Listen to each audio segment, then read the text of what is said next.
We are so excited today because my good friend and fellow teacher is here today.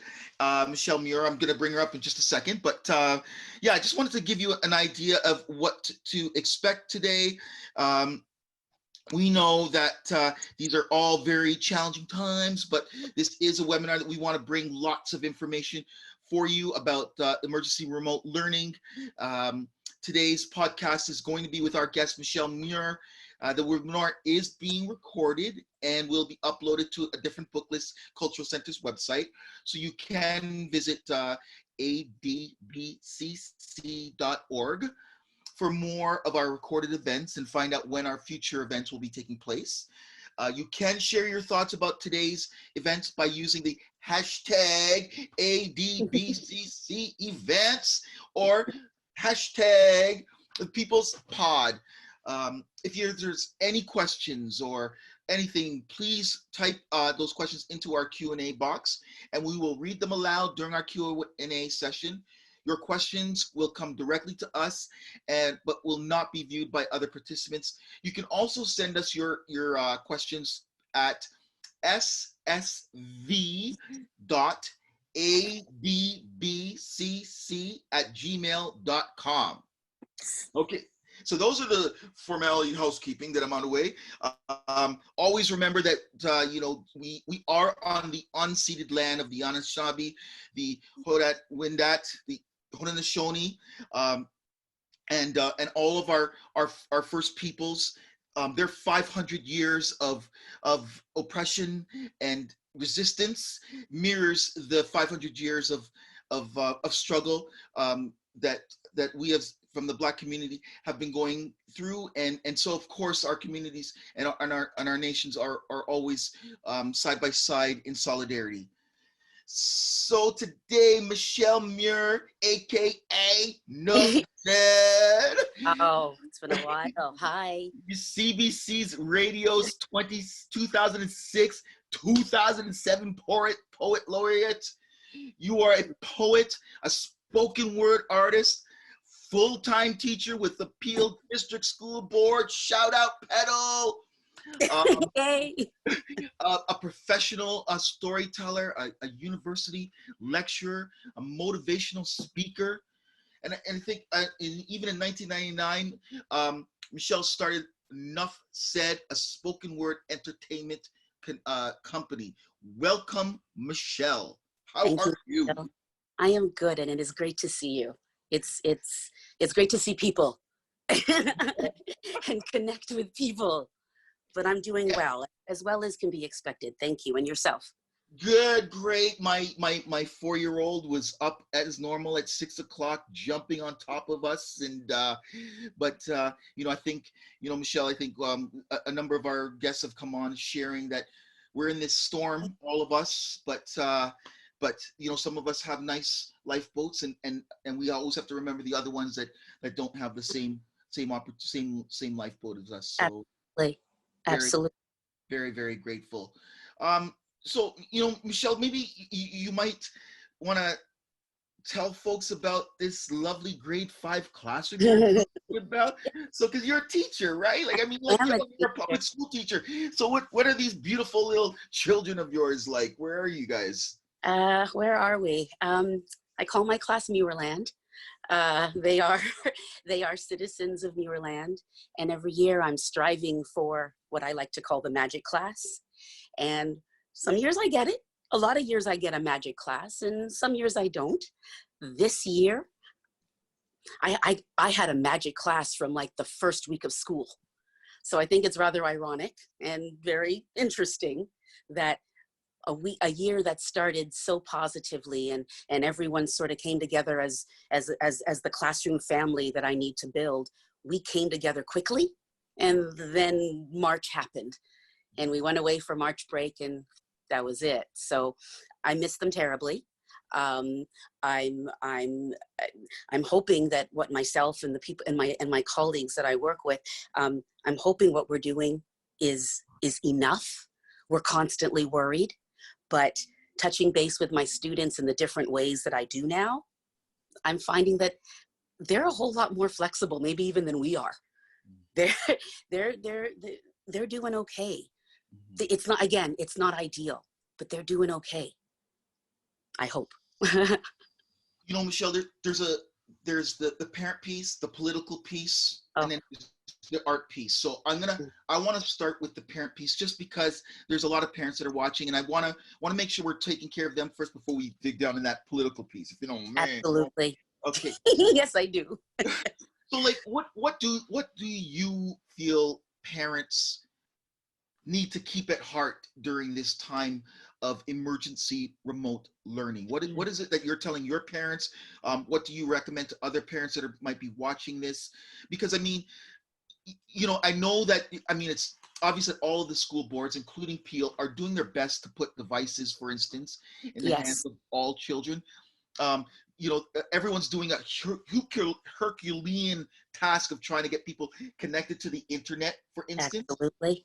But it's obvious, talking to school teachers across the province, that that hasn't happened for 100% of our students. No, it So has. so you know, with that context, what do you say to parents as a elementary school teacher, grade 5, as you know, someone who's involved in the community person that's always working? What are you saying to parents? So parent, as in parents who might Parents not. of the children of your classroom, and parents, would you say, in general? What do you, in regards to, um, you know, because some parents, they're worried, right? Like, I don't want my child falling behind in September, right? Yeah. You know, I want to make sure that my child is keeping up. So Hmm. and we know that there's an equity, a class issue, right? So we've got Absolutely. some parents that are because they have to go and work, right? Whether Yes. they're at the grocery store, whether they're working at the hospital, whether even if they're working at a restaurant, takeout restaurant, right? So they're occupied, and but at the same time, they're like looking at their child and thinking, oh man, my child's going to be 6 months, 8 months behind Mm. everybody else. Or will they? Is that, See, okay, yeah, that's as what. we're talking, and I love everything you're saying, because these are the thoughts that have to be going through parents' minds. Now, the first thing that I want to make sure everyone understands is that, like you said, we're all in this same boat, right? We're all in the same situational boat. When it comes to the fear that parents might have that their children might fall behind, that's not going to happen. This is such an extraordinary situation, something that we've all had to rise up and fit ourselves into. It's not going to be over just when it's time for everyone to leave their homes. It's going to be over as far as the schooling and the learning is concerned, when teachers and administrators and school boards, they have to sit down. We have to revise things next year. Right. We cannot say it would be unfair to mark a child for not knowing something the way they could have or should have, had they been in our regular school system, our mainstream, in a building, bricks and mortar school. So I'm hoping that if parents hadn't thought about this, that it is going to make sense to them that no child is falling behind. Not in this situation, Okay. not this one. It's different. It's not like it's a class of, I've got 27 in my lovely class, and it's not like there's one or two of them that are falling behind, and then we would, of course, do what needs to be done to help them. This is everybody. This is global. So no child is falling behind. What we're doing is making sure. One thing I was really concerned about when all this started was how our special needs students were going to be supported, how my students who are still trying to get a handle on the English language are going to be supported. I was like, well, we can throw assignments at kids who are going to be able to do them, or kids who have family at home to help them. But it's like you said, what about those ones who don't quite have that? What we've done, honestly, I've made phone calls. Probably shouldn't have, but I was making phone calls to parents, to kids. Is what we're sending okay? Are you feeling okay with it? Don't do this. Miss Muir will send you something else. trying to make sure that we still find a way to differentiate learning in this impossible time of differentiate. Like, how do you differentiate, right? Yes, yeah. It's ridiculous. But again, as we were talking before, the way I see it, like this is something that, you know, groundbreaking. We all know that we're being pioneers and doing something never done before. But as far as what teachers are trying to do, personally, if we sort of break down what we're used to, because in those first 3 weeks, I was freaking out because I didn't have this textbook and I didn't have that and I didn't have that resource. But that's what I was used to. It wasn't, okay, Michelle, start thinking about how you and your colleagues are going to fit this and make it fit and make it work for parents and kids. And it's slow, but that's what's happening. Okay. Slowly. Okay. So let's just a little bit deeper dive, just because in regards to the technical piece around supporting Yes. how parents can support their child. So, you know, in a perfect world, which it's not, what do you say to parents about how to support their child in this emergency remote learning? I mean, everything from, you know, their space and, you know, that kind of stuff. Like, what are your thoughts around how parents can support their child? One of the things I said, I send a weekly newsletter for the parents, as well as for the kids. So it's separate, but to give the parents a sense of knowing what's next. So in the school year, the regular school year, my newsletters, if I was good about it, once a month. Now it's every week. It's letting them know what's going to happen. It's letting them know on Monday, your child is going to get this assignment. On Wednesday, they're going to get another one. On Friday, they're going to get another one. So we as in the teachers I work with, we knew it was important to try and help parents establish a routine. And one of the things I said in my very first newsletter was, please don't try to change your living room into a classroom. That is not necessary. That is not what we want here. And I don't think that's healthy for anybody. School is school and home is home. And now that home and school is all the same thing, now we just got to figure out new routines. So I started hearing, there were friends of mine and people I was hearing about who were setting up the desk and all the paper and making it look like a classroom, and 9 o'clock you're going to start and you're on until 3, and that's unrealistic. So how to find a routine that works not just for your child, but for your whole family. Maybe school maybe is just an hour or 2 a day. Maybe it's just in the afternoon. Parents have to find time to be themselves, to be parents, and their kids also have the same thing. Kids aren't students 24/7, right? So when you think about, okay, well, how am I going to organize their schooling? Well, no, let's just figure out how we're going to organize what this is going to look like, what our lives are going to look like. Maybe it's family time in the morning, or work for mom and dad, or whatever the case may be. But finding a routine that helps, that doesn't have to do with just 9 to 3:30 of the school day. That's unfair, actually. That's unfair to ask a child to do that, especially when there's those temptations, the TV, the video games, the fridge. How many times I went to the fridge myself in that first week? So, and I'm hearing this when I do touch base with my parents. I'm asking, what challenges, is there anything, how can I help? How can I help? Honestly, that was the biggest question. Well, how do we set up the day? Right. Like, don't set up your school day, set up your regular day, your family day in this time of COVID-19. Are you going for walks in the morning? Like, what's the schedule? What's the routine?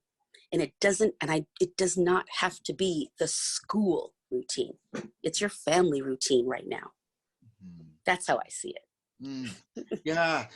No, I mean, thank you for that, especially the setting up of the routine. Oh. And I just wanted to trouble you with the screen time piece, because I know in my home, like, he's gotten way more screen time than he's ever had in his 4 years of life on this earth. I know, 4 years of life.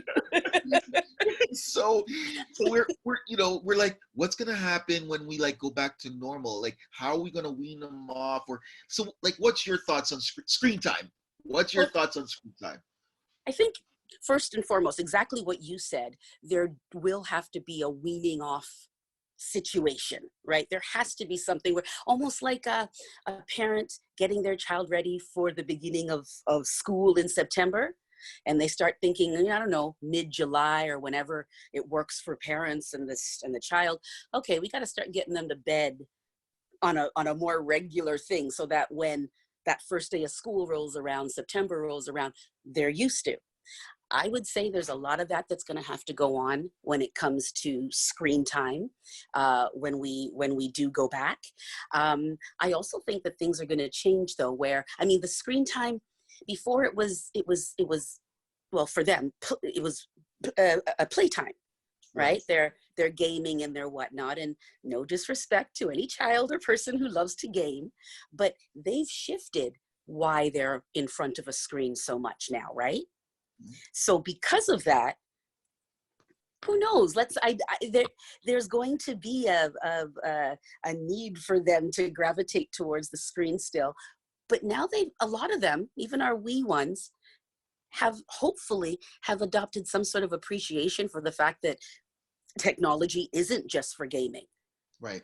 But I mean, my grade fives right now, they don't love it, but they're working on speeches. You remember when we did speeches when we were kids? Yeah. Remember having to, it is painful as a teacher, as you know, Yes.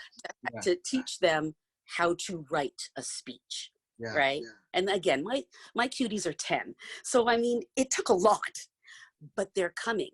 And I actually talked to a colleague the other day, and I think I was remarking to him that I have a feeling that because of the distance, they're not giving me as much of a pushback when I give feedback, which is interesting, because now it's all on the screen. So they'll send me a draft of their speech, and I'm giving them all this feedback, and they just do it. Right. Whereas in school, yes. Oh, good gravy. It would take forever to get them to revise. Yeah. So there's something to be said in that. Okay. A lot of mine who knew nothing about their computer or how to navigate using a device to do their work, to hand in their work, now they know. Mm-hmm. So there's a growth mindset that we have to be appreciative of in this very uncomfortable time. Right. But there are some positives. I hope that's one of them. And I hope that the weaning that's done, that parents do realize, okay, we gotta start this. Right. We have to start weaning them off. Right. Schedules. Everybody's gonna have to adjust. Absolutely everybody. I'm gonna have to start wearing full pants and everything again. My students aren't gonna no. Right. I have pants on. I promise. I'm wearing. It's okay. I wasn't asking.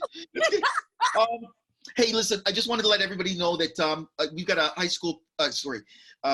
A principal, Darlene Jones. She's my sister from another mother. She's going to be joining us in just a few minutes. I want to bring her in on this segment around the politic piece and around the announcement that the minister made last on Fridays. So I'm just going to pause for a moment to pay our sponsors. And while at the same time, we'll bring in Darlene to join us this morning. I think you two know each other, no? Very well. She's your mother from your what did you say? Another mother. There you go. She's my sister from another mister. How's that? Okay. Okay. Darlene, are you there with us, Darlene? How do I speak? You speaking, You are speaking, girl. I'm speaking? You are. You're speaking to the world. Oh, well, you know what? I came on to listen to Michelle. I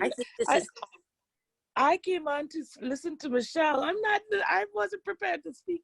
Don't worry. Don't worry. It's all family, Dar. Yeah. It's all family. Oh man. Michelle, I've all known Michelle as an amazing, exemplary teacher, which you're all hearing now. And if all teachers, sorry, Michelle, I'm putting you on the spot, following your example, like remote learning, in the class learning is exemplary. Excellence. She's just excellent. Yeah. Thank you, darling. Bless, I bless. appreciate So, darling, remind the folks. You know, I met you as a school teacher, but now you run the building, right? it.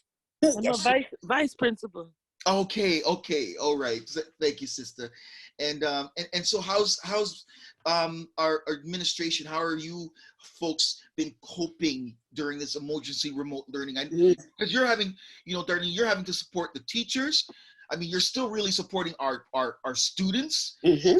supporting our parents, and darling, you're taking care of your family in the middle of a pandemic. So how's that experience been going for you, Darlene? Well, like Michelle said, there was a few bumps just because it was just like thrown at everyone. Everyone is in the same boat. Exactly what Michelle said. But the water smooth out when you work together as a team. I heard Michelle talk about working with her team of teachers. And as leaders, all we can do, what I love to do is encourage, lift up, support, in order to make the water smooth. And that's what's happening. Nice. Mm. Agreed. So, Agreed. So how, darling, as we're teachers, right? So, we're hearing different experiences from different schools. How are you having your team work together as a team? Like I know that Michelle was sharing with us that she's she has a co-teaching kind of situation. Yep. That's to help share the load. Darling, what are you seeing as some of the best practices in your building and in some of the other buildings around the school board? I don't know about other buildings. My building is like Michelle. They work together. They even remotely. They're coming together as a team remotely, and putting out wonderful lessons. Students are engaging. If students aren't jumping on, they call. If they can't reach them, they ask me to call. Which I love connecting with students and parents of families. I'm talking completely. I'm just diddling what Michelle said, if that's a word. Diddling. I did. It is today. I mean, the connection, the relationships are number one. Very important. Mm-hmm. Those are very important. In my class, music is and always will be very important in my classroom. And for years, I do what's called a musician of the week, where it's really whoever I want to listen to throughout the week. And I introduce that a musician to the class on Monday. And then throughout the week, we listen to that musician where it's appropriate.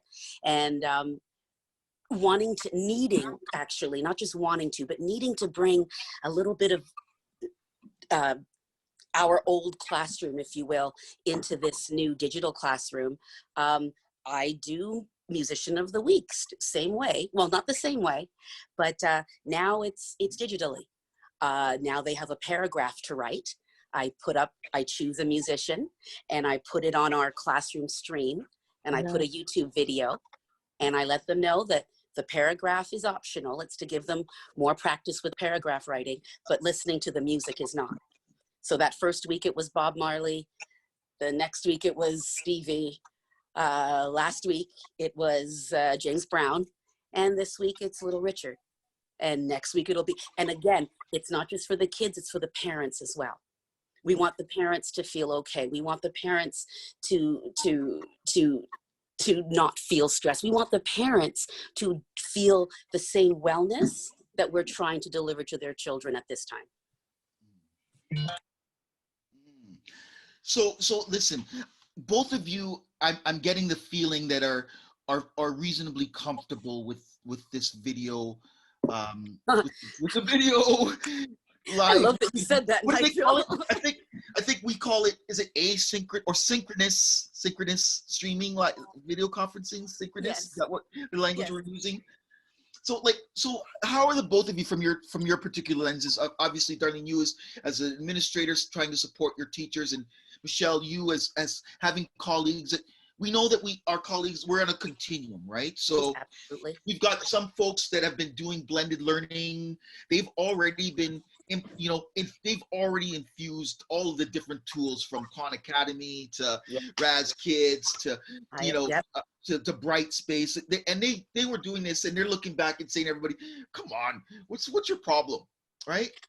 And then you got the other side of the continuum where, we've got folks that I believe, we having a human at the front of this classroom, a warm body that's talking to the children, that see the children, connect with the children, that technology isn't necessarily, technology isn't the vehicle that the most appropriate vehicle pedagogically wise. Mm-hmm.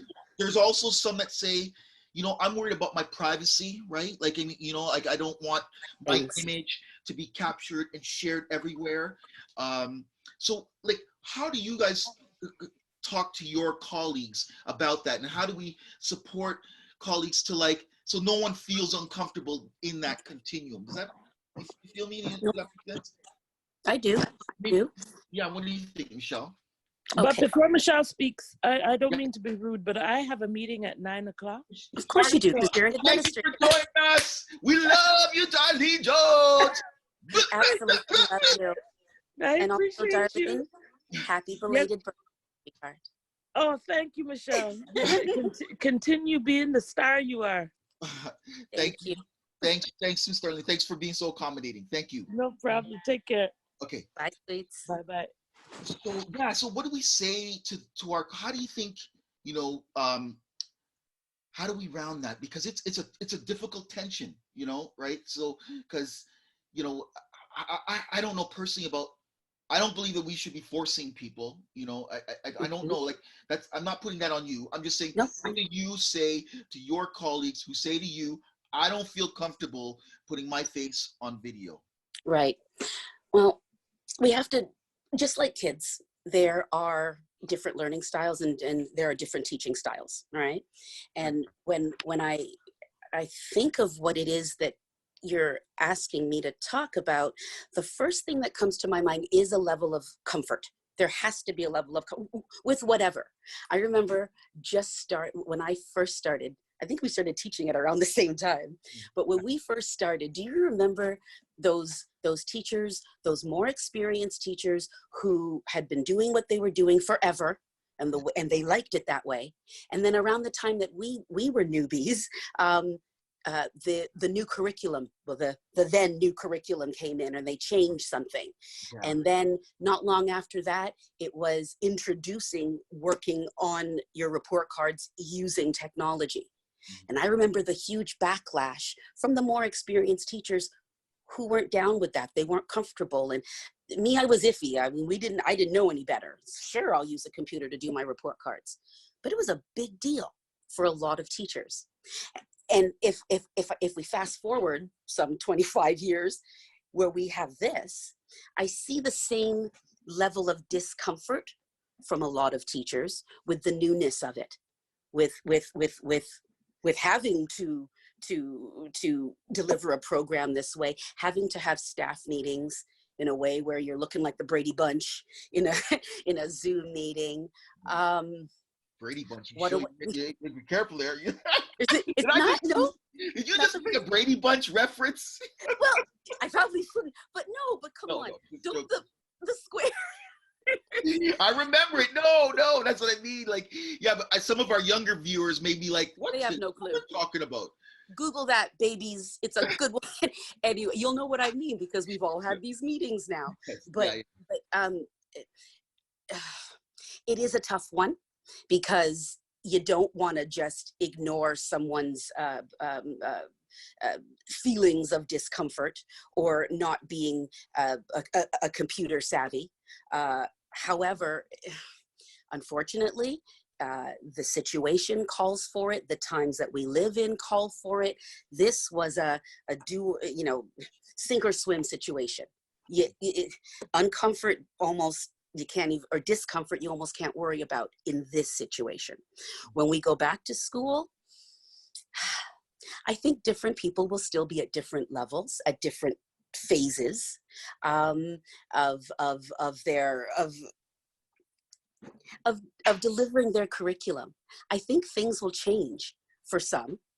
I'm somewhere in the middle, because you said something before that made me think. Technology is one of the ways, one of the avenues that'll bring us further and further towards, you know, new learning and new ideas, but it isn't the only way. And like I said, I think I'm a bit of a mixture of both, where we're doing the things in the classroom and the hands-on, and we're, you know, and then sure, we'll also have our computer time or our technology time, whatever that might look like. I'm an educator who doesn't believe that technology is it. That's it. It's not. You know, where's the art? Where's the music? Where's the so many other things that help support what we're doing? Some teachers, like you said, they're very, very comfortable. I became comfortable because I had to become comfortable. Okay. Yeah. So just a quick aside. What do you want to see when we go back into the schools? Like, when the schools reopen, what is it that you hope that you see happen, and what is that going to look like in your educator / parent, you know, / community member lens? Right. What do I want to see? That's a good one. I want to see, that is a good one. When we see, here's the thing. Things weren't amazing when we left. Okay. Right. And I for know real now. Now we're getting real. I know we're going to get into that, but from a teacher's lens, you know, again, doing our job to the best of our ability, but that wasn't the only noise in our head up until that time. And so when I think now, in reference to your question, what I want to see so many things. I want to see equity among the students and the teachers with devices, with materials, with resources. What else do I want to see? I want to see there be more attention to, again, as much as I can appreciate and respect technology, I want us to go back to some things like books. I want us to go back to appreciating art, and not just, you know, in 40 minutes of an art class. You can't do art in 40 minutes. You know, I want there to be an appreciation and a respect for education again. And I don't know if this is what's going to do that. I want there to be more well, see, I'm in a fortunate situation. I'm at a school where, as I mentioned before, there is really strong support among the staff and among, you know, colleagues helping each other, and not just in this, but I want to see even more of that. I want to see cross-grade collaboration. Things I want to see things in place for, well, now that we have this, but what are we going to do if this happens again? I mean, now that we have this in place, maybe that's a redundant question, but like I said, we had to piece this together, didn't we? Yes. So, you know, how is it that we make sure that we are ready the next time, if there is a next time? Right. I don't know. As an educator, what do you want to see? You know, that's a big question. Ditto. I mean, even right now, I am like, what are we doing with our children on IEPs? Like, there's so many accommodations that we're supposed to be providing them in the real world. Exactly. Here we are in the virtual world, and I've still yet to see concrete policy, concrete, you know, advice, concrete anything that says, here's how we're going to be supporting our most vulnerable. That's right. And as you pointed out, that was a problematic before. It was problematic. It certainly explodes, you know, it's showing it now. And so for me, when we go back, I'm like, we've got to deal with how, you know, making sure we're meeting the needs of our most vulnerable children. Exactly. If it weren't for the teaching assistants and the special needs teachers at our school, and I'm sure I can say this, right? Yep. For Yeah. so many, Oh, I don't know what we do. our EAs, our SNAs. Oh, I feel you. They Yeah. My father was joking around with me the other day, and he was like, Mish, I want you to stop and look and think about what jobs, what people are still working. Those are he goes, you remember how all these parents want your child to be a this, and you want your child to be a CEO and this and this, and you look and see who's still working right now. Yeah. Right? Who has a job in this world crisis that we're experiencing? And as far as what our schools need, our schools need more of the amazing TAs and special needs teachers that we've lost, because that's who is servicing my special needs students. That's who's, and not even virtually, because some of these kids can't access those things like you were getting at before. How do we support those kids? I know of teachers out of my school who are leaving their houses and bringing activities and dropping them off on driveways and lawns for their special needs kids. Teachers are doing that. There's the face that's in my head right now is an amazing educator. Her name is Nancy, and Nancy Sampaio, she goes above and beyond, and she's not the only one, and it's not just in my school. Yeah. These are people who need to be heralded and thanked in so many ways, because they are taking care of what I can't. Yes. I have no idea how to teach science to a very autistic child without the help of a TA or someone right there to go, okay, let's work on modifying it this way. Right. How do I modify for someone and then deliver it on a device? Yeah. That's just unfair. That's just unfair. So we're not doing that. It's all about what's going to work for the child, for the parent, and of course for the teacher. We gotta make these things work for us in this time. And if it means rearranging a schedule or a family, myself and my teaching partner, who is amazing, by the way, we, as I mentioned, we set it up where the kids are getting Monday, Wednesday, Friday. They get a new assignment. So Mondays is a language assignment, Wednesdays is a math, and Fridays, we call it Wellness Fridays. And it's an activity, and each student has a week to get those things done. And again, parents, you need to know this. Teachers, we put out due dates because we need to sort of keep some sense of organization. But I'm begging you, parents, please do not worry about that. Be flexible, because we are being flexible. And there needs to be an understanding from everyone. The lens of the teacher, the lens of the parent, even the lens of our kids. We have to be understanding. There shouldn't be, see due dates, in my opinion right now, and I've told my parents, due dates are a suggestion. I would love to have things in when I ask for them, but it's not, it didn't happen before. So now I need to approach that with an understanding. I don't know what's going on in every single home in my students' world, nor do the parents know what's going on in my home. So there needs to be understanding and flexibility. Right.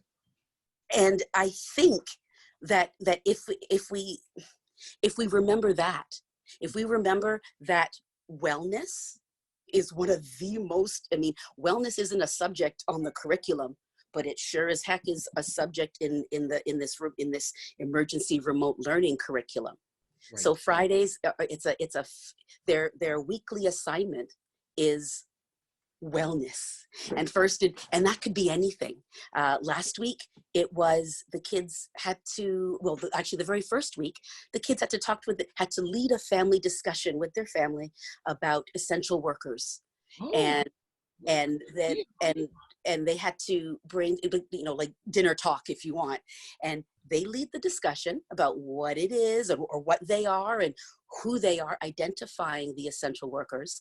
And then we asked them, they had the rest of the week after their discussion to choose an essential worker and create a poster. And then that poster was to sit in their window, in a window of their choice in their home for that week. Right. Right. Right. So there was your wellness, giving back, trying to, the following week we sent family yoga and meditation websites that we'd like them to try out. Right. One week right now we're thinking, well, let's do something where the families go on walks and look at things. One week it was mindfulness. So, something that didn't happen before, we're trying to make sure isn't just a fly-by-night thing. It happens weekly. It happens, and it happens not just for the students, but for the parents. No, and I think thank you for that, because the pressure that parents put on themselves, put on the children Huge. to get it done, right? And so that's the piece that I really hope that the parents and the students can hear what's going on, right? For sure. Yeah, absolutely. It is important that they understand this isn't nothing about this is regular or normal. Right. So the way that we approach school can't be regular or normal. Right. Yeah.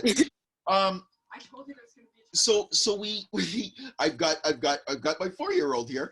I love it. Do you want to come say hi? So yeah, so when we were just we've been talking about like the opening of the schools, and you've been talking about how we as teachers work with our EAs, how we work with our, because I've talked to some of the teachers that have had students where, they're runners, right? And like, how do you deal with all of those kinds of situations, right? So Do it. right. So how do My we goodness, it's beautiful. make sure that we're taking care of those are the things that I want to see more of. I think, Yes. making sure that I like to say to people, we should have an EA, a social worker, the guidance counselor, and even a psychologist that can help with psychoeducational tests that are done in a timely manner in every school. I agree. Like the department of 100%. health within the school, right? So that could work with us as a team. Do you know what I mean? I absolutely do, and I agree. Yeah. I agree. Yeah. Unfortunately, these are the first things that get cut when we talk, school budgets and ministry money. Right. What are the first things to go? The things that we are just saying are so crucial. Yeah. And that's the sad. Yeah. And again, how these things function in this time of COVID-19, I don't know. You mentioned IEPs. I do know that my administration, as well as all the support teachers, they are working tirelessly. I mean, Darlene herself just excused herself probably to go to a meeting about IEPs, right? I know they're busy doing that now. I can't even fathom what that looks like. Right. Yeah. Yeah. Because we're talking about how to support a child who's not physically there. And these are children who need those physical supports, a lot of them. Yes. Or in-person type of learning. Yes. So like I was talking to a friend the other day, and his daughter is on an IEP. And so I was asking, well, what are the things on the IEP that, what things were put into place to help your child succeed? He was like, oh, Mish, I don't know. I'm like, but babe, you have to know, because that's how she's going to succeed. We have to be looking at the IEP and saying, okay, well, so-and-so works better with this or works better with that. Yeah. And if a parent if we're not able to support the kids and the parents through an IEP document, then what are we doing for those kids? That's the thing, right? What are we doing? For sure. So, I mean, as we kind of like start heading towards our closing, because I want to give you time, of course, to share maybe a little bit of your poetry with us. Maybe. Please. Like, I can like, oh, sorry. First, folks, because we have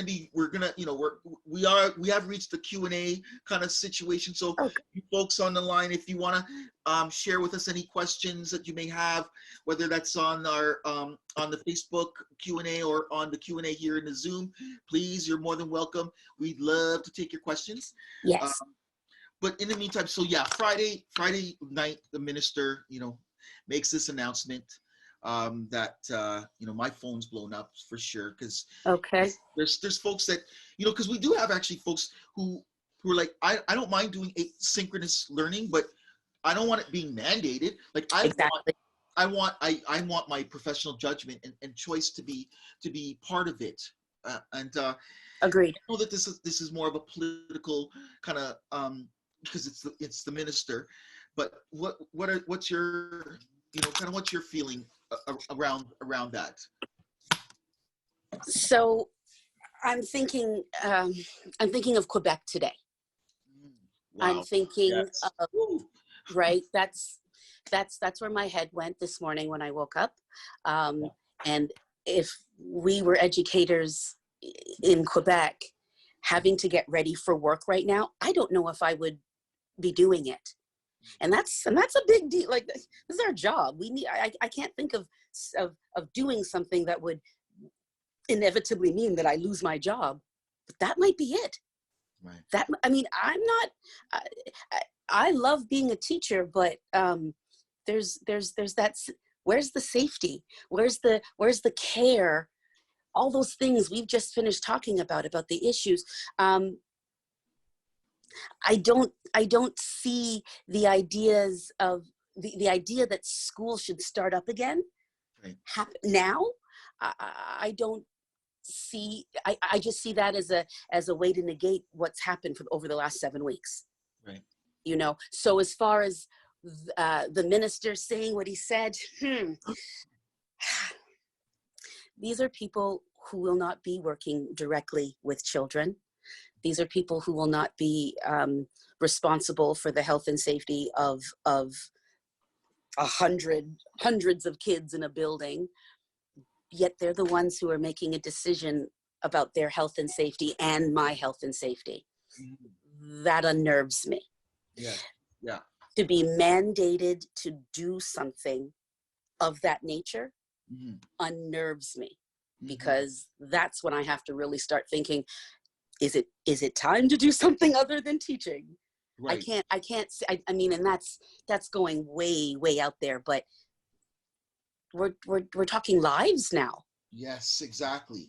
And when we trace back to what the push is and why it is that the kids need to go back, it's because the parents need to go to work so we can jumpstart our economy again.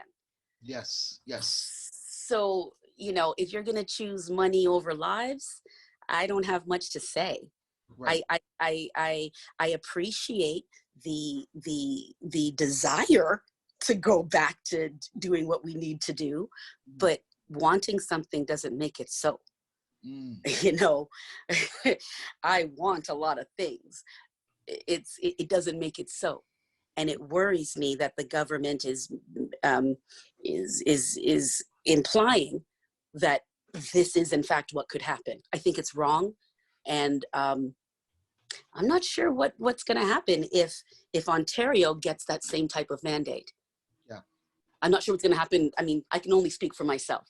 Yeah. But I know there will be backlash, and this whole thing could and would start again. Right. Yes. Yeah. You see, and the I know they go keep back up every time people open up. The numbers go back up again, right? They go back up. Yeah. For sure. But at the same time, I mean, in the articles I was reading when they announced what Quebec was going to do, they were talking about herd immunization. The idea, even like even you exactly. It's laughable, isn't it? Herd immunization. Herd. And I don't know. It worries me. It worries me because we are going to get down to a few more weeks, and then maybe a few more weeks, and people are going to get tired of this. Yeah. And as much as we say it's for the kids and we know we're doing it for everyone and everyone has to stay safe, people are going to start agreeing with what I'm hearing from the governments, right, that we'll slowly go back and we'll do this and we'll do that. I just want some of those government officials to be down there at the kindergarten, in the kindergarten classrooms, telling a 3-year-old that they have to stay 2 meters away from someone. And then there's even the physical space to be considered. As I mentioned, I've got 27 in my class. Right. Where are 27 big 10-year-olds going to be in a classroom? With it's not feasible. So I'm not. I don't know what I'm going to do. Grade 8 I students? don't know what. Right? Oh, grade 8s. I didn't even think. Yeah. Yeah. Big It was old bad enough juicy before. grade 8s. Where are they going? Where are they going? Oh. Everyone's going to Hey, teach you in know the what? gym. We got a question from Marguerite Campbell, Hi, actually. Marguerite Campbell. Marguerite is asked, it says that this is a major issue right now, what we're discussing. Yes. How do educators who support students with special education needs work with them in a way that supports real learning? How do they work with them that supports education, In a that way, supports real learning? real learning. So, For your as I question. mentioned, I'm sorry? I was just saying, thanks, Marguerite, for your question. She's a listener. Absolutely. Thank you. Okay, so Marguerite, what I'm thinking, what comes to mind immediately is what I mentioned about what I see happening in my school. There is, sadly,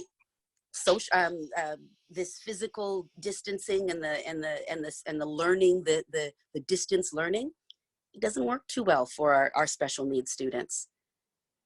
And so what you have instead is you have special needs teachers and EAs leaving their homes and preparing things. I had a picture, the person I work with, she sent me a picture of the different things that she had made up that were modified from my lesson, my science lesson. We're working on human organ systems. And so I'm getting stuff ready for mainstream.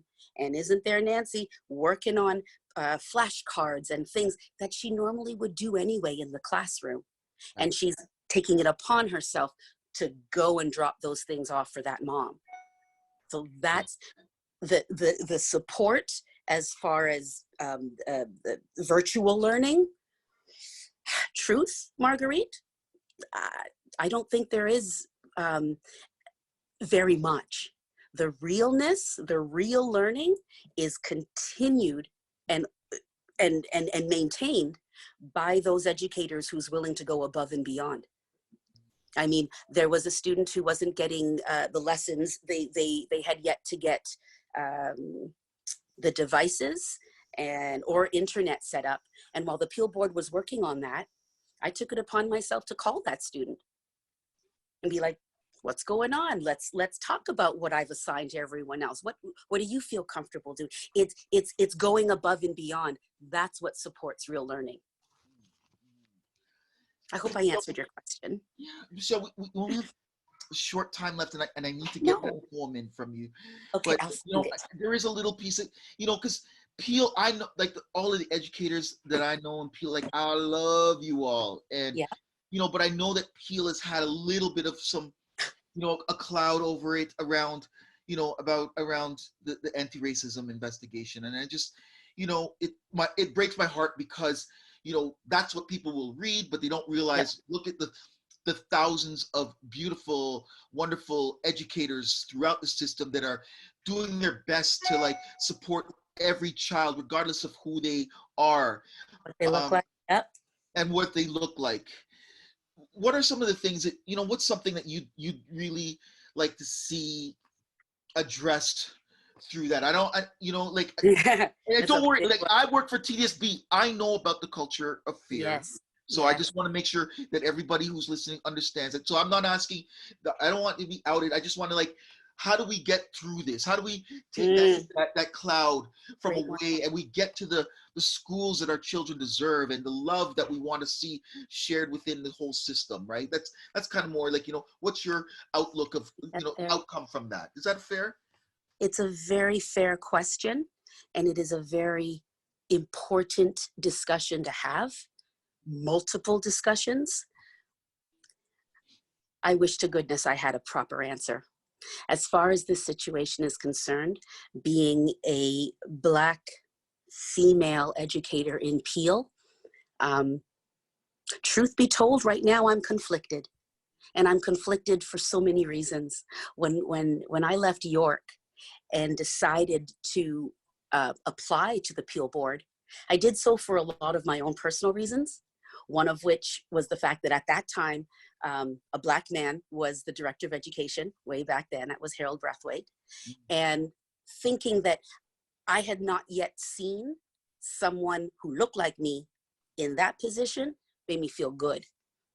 Plus the fact that I was a student of Peel, and growing up through Peel, I didn't see very much of me. I saw a few, and I'm grateful and appreciative for them, but not enough. And so, and you know, we all have our stories about coming up through the different education systems in our youth. So when I hear, or when I feel, or when I experience these same things still happening X amount of years later, it is a problem that goes even so much deeper than just the findings of this one isolated investigation, which were horrible enough. I know. But the problem is deep. And truth, I've been reading policy since this whole 7-week thing started. I decided that I needed to learn more about policy and figuring out what it is and mobilizing friends. Nigel, I'll be calling you later. You think I'm joking. Something must be done, and it must be done in a way that is positive and meaningful, and not just something that's going to get a soundbite on city TV. It's got to be more, and it's got to be something that is recognized as the right way to do things. Because right now, whatever, I mean, apologies are nice, but I have my opinion about apologies and blanket mass apologies. Do you know that some parents in Peel received an apology via text? Did you know that? No, I didn't. I'm conflicted because I am Peel. Right. But then I'm not Peel. Right.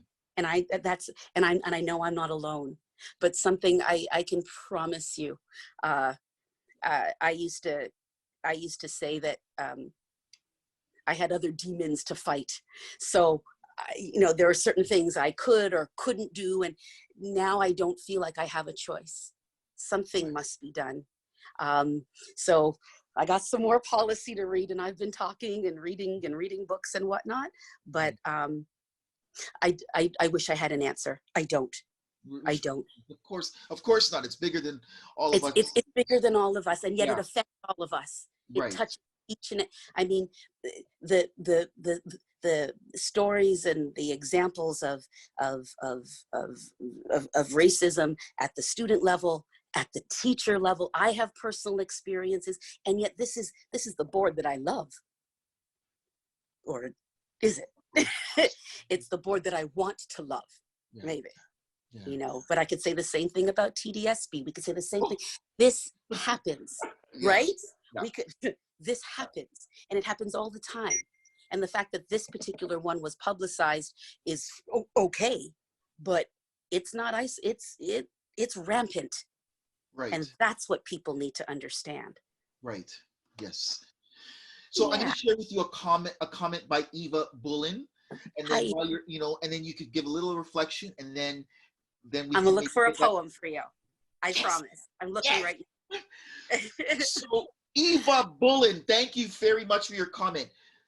Eva says, flexibility and an approach that involves reflection and thoughtfulness about what may be happening in students' homes should be part of everyday practice, and hopefully these circumstances will underline this. Yes. Yes. Yes, I absolutely agree. Yes, Eva, thank you. You are 100%. You're 200% right. Yes, for sure. And you know, so anyway, so while you're looking up your poem, maybe you could share a little bit about your writing, you know, your poetry, your writing process. I know you artists, you guys all have these different ways that you masterfully mix your elixir, and then you hypnotize us with your words. Nigel, you're writing poetry. Did you hear that? No. Elixir? What? I love it. No, absolutely not. You know what it is? for me, well, I'm in love with words. Words are my boyfriend, and I try to, as far as my students go, I force them to love words too. Like literally, I mean, it doesn't feel like force, but yeah, I'm strongly suggesting they find ways to love words. Stream of consciousness. I was just talking about this with some dear friends the other night, but I start, everything is with a list. I think about what I want to be writing about, and I start with a list. And that list can either stay a list and all of a sudden it's a list poem, or you manipulate it and you revise and you fool around and you add musicality to it if you want. You add rhyme and word. So everything for me is about revision. You start with your idea and then you work it, you massage it. Right. So with my students now, it's interesting because we don't have that same intimacy in the classroom to be able to do it quite the same way. But didn't I just get a student last week who emailed me and asked if she could send me some haiku poems she's been working on? Right. I was like, yes, you can, you know? So the, trying to find the different ways to make them still want to learn, that's we should figure that out, bottle it and sell it. We would make millions, Nigel. I'm telling you. Michelle, wait a second. Jessica Farley has made a special request. Okay. She's requesting Planet Irresistible. Oh my goodness, is she now? Do we Really? Yes. I know well. No, okay, well, throwing that out. I didn't mean to throw that out on you like that. I should have typed it in the thing. If that's not the one, we can say, Jessica, we'll do that one next time. How about that? Okay. You know what? I think I could probably find that one. I think it's around somewhere.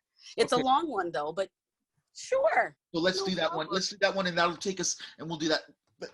We'll help that to end the show. So you want to do Planet Irresistible for real? All right. Let's do that one. Yeah. Yes. She's saying yes. Just for Jessica Fairley, no problem. That's, you know what's funny with this piece? I wrote it and I thought it was horrible when I first wrote it. I guess we are all our own worst critics, but I wrote that one and I was just so nervous that it was only good in my head. And then I shared it, and it got such a different response that it made me love it. Other people made me love it. I loved it for me, but I didn't know that anyone else would feel it like I did. So the fact that someone is asking for it, and I haven't said it in a long time, that just warms my heart. So thank you, Jessica Fairley. That was really nice. So this poem was, it was my CBC poem, actually, which is why she's probably asking for it. It was the one that I was asked to write the word that year. If anyone is familiar with the CBC Poetry Slam, they offer a word every year to invite poets to write about that word. You can go anywhere you want with it, but that's your main idea. So I did exactly what I said I always do. I start with the word irresistible. That was the word that year. And I started stream of consciousness, just what comes to my mind when I think of the word irresistible. And then I went to friends and my family and I asked the same thing, and I got their ideas. And then from there, they all went into the beaker. I mixed things up. So I will give you, what ended up coming out was the poem that I called My Fantastic Voyage to Planet Irresistible.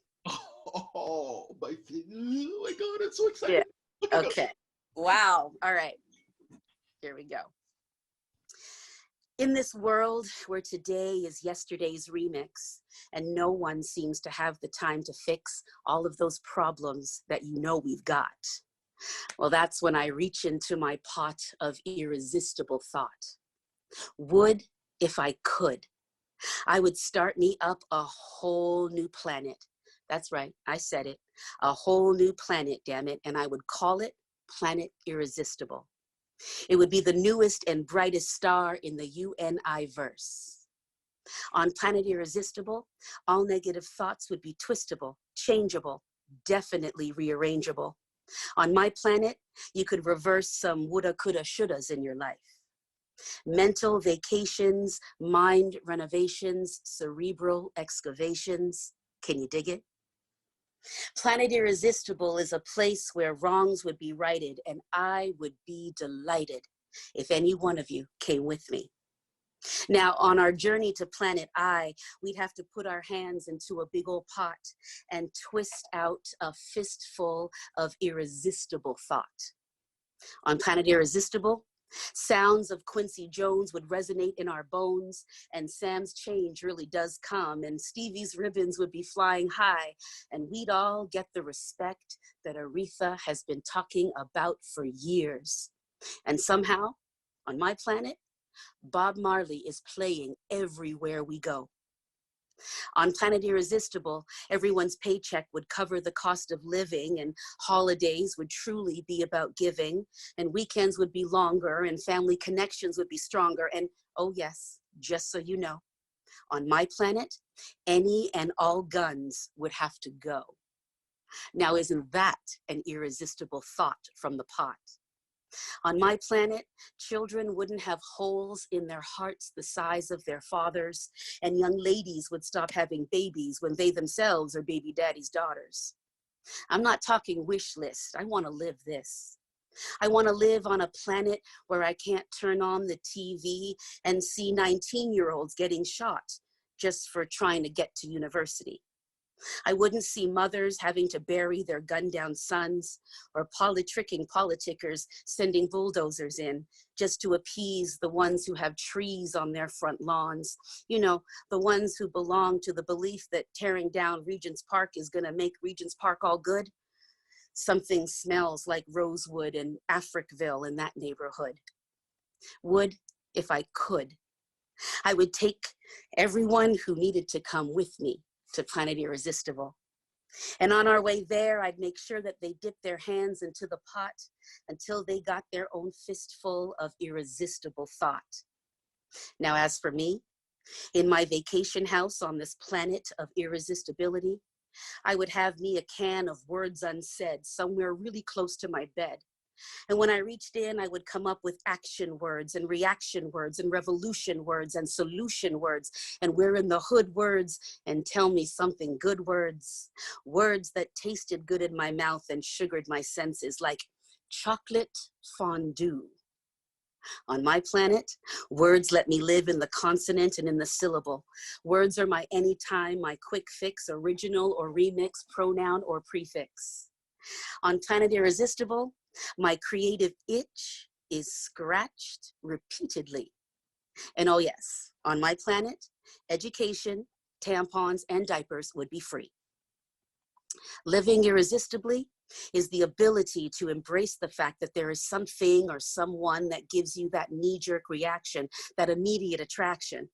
My planet, you, me, and Mick Jagger, we're all getting satisfaction. You get to feed your need and appease your fever for the flavor of whatever it is you savor. Like that sugar sweet puff of wheat chocolate statue of a man I see at the bus stop whenever I drive by. Now I just know that that man is waiting for me with some chocolate fondue up on Planet I. Irresistible to me is when I see young people getting excited and ignited about their learning, and I'm hoping that I'm turning a lot of young minds onto the possibility that they could be the creators of a world of thinkers who live their lives absolutely, positively, resolutely, and permanently irresistibly. Well, that's all the irresistible thought that I've got from the pot right now, but I'll be back. And whether you're a rabbit with a habit or cuckoo for Cocoa Puffs or just can't get enough of that sugar crisp, every last one of you is invited to ride special VIP on my fantastic voyage to this planet of irresistibility. And that's it. Oh, man, this is where DJ, I need to press that horn. Oh my God. Oh my God. Thank you for saying that. I gotta tell you, you know what Jessica says? Jessica says that I barely slept the night I first read it. This is the perfect poem for our hearts to heal right now. It's everyone's wish for our new normal when we come out of this pandemic. Thank you. Oh, Shane says, oh no. Shaheen says that was amazing. Thank you. Wow, So you guys are yeah, bringing and I'm to my telling you that I'm choking back tears. I'm sorry that we have to go. Like we're gonna have to bring you back on, my sister. There's so much more, so many more thoughts. So thank you, Michelle. We are so grateful for the love that you shared, your wisdom that you shared. You are a true storyteller, man. You don't joke. So for our viewers, I just want to let you know you can watch this recording on it. Oh, Michelle, how do people get in touch with you? Oh, they can do it a couple of ways. They can email me, brickhouse@rogers.com. I'm also on Instagram. I'm misunderstood 8372. There we go. I'll get that up properly. But misunderstood, and that's my Instagram. I'm good. Okay, great. Yeah. Thank you. So, folks, you can view this recording or tell your friends about this recording at adbcc.org, and other live recording or other recordings of our podcasts. Please like A Different Book List Cultural Center on Facebook. Thank you, everyone, for attending. I think we've got some more wonderful thoughts from Romania. Romania, it says, your poetry is fantastic. I want to post all over my house. Thank you. Folks, you can contact us on social media through our website to suggest speakers you'd like to hear. And yeah, so love you all. Thank you, Michelle. Back to your students. Love your grade 5 students in your magic class of Muirland. Muirland, that's right. Woo-hoo. They're Thank awesome. you. Big up Muirland. Thank you, Michelle. One Thanks, love. One love. One love, everyone.